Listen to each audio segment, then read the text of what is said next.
imagine for a moment, right? Imagine if it was possible to buy shares or bonds at the JSE in South Africa or in Casablanca or in Cairo with one click from anywhere in Africa.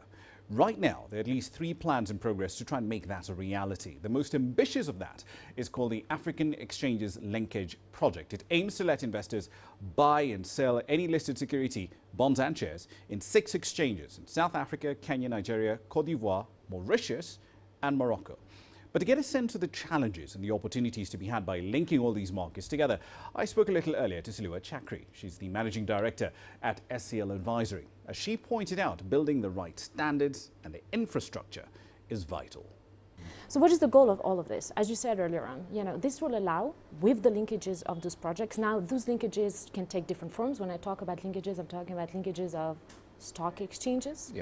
Will provide traders the ability to tap into other markets, will provide the investors to tap into other markets. It all sounds fairly good on theory, on paper, but getting there, that's usually the hard step, because at face value it seems that we do need common standards for listing, common standards for trading, common settlement and clearing systems as well.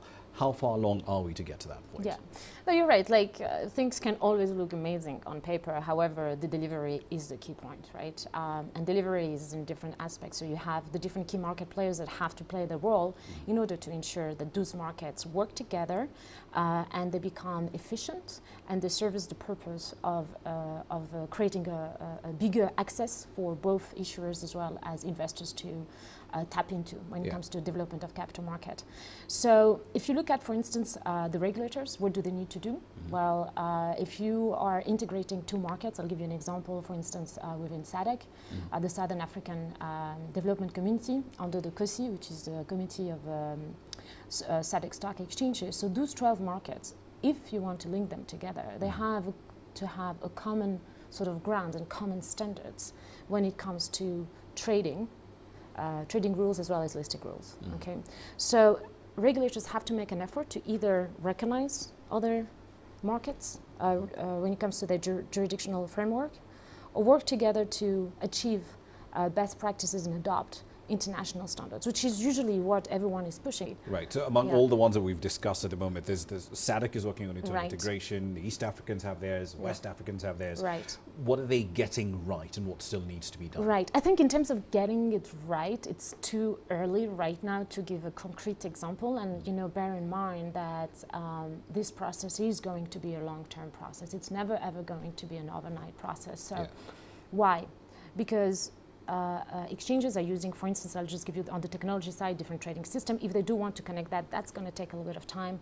Regulatory standards have to be up to a certain level and harmonized in order for that to work. Investors have to have an understanding on tapping into other markets. There's a lot of education that has to happen. There's the taking on board of the intermediaries, so the brokers, they have to agree. They have to literally have agreements in place if they want to trade with, cross-trade with each other. Something interesting you brought up, the currency exposure question, because ultimately if, say, you're trading in South Africa, you're sitting in there, you're buying in rands, you're selling in rands, and you want to get access to the Kenyan market, right? These are 2 completely different currencies that you're dealing with, and it seems, again, at least at face value, there's a lot of foreign currency exposure that we're going to be dealing with. There's a lot. If you look at SADC, you have at least 10, because some of them are using the rand as a base, so that's fine. But there will be a lot of FX exposure and FX risk, and that is certainly the convertibility issue of the currency is one of the main issues when it comes to encouraging cross-border trade, because as you can imagine, you get an order, you want to execute it, you have to have access to dollars, convert that currency to dollars. The other guys, the other intermediaries on the other side, the counterparty, has to do exactly the same thing. Now, we all know, we've been hearing a lot of, especially in places like Nigeria, the shortage and access of dollar. So this has to be put in mind. And I think it would be that's why it's very important also to have the political will, because how do you really address that?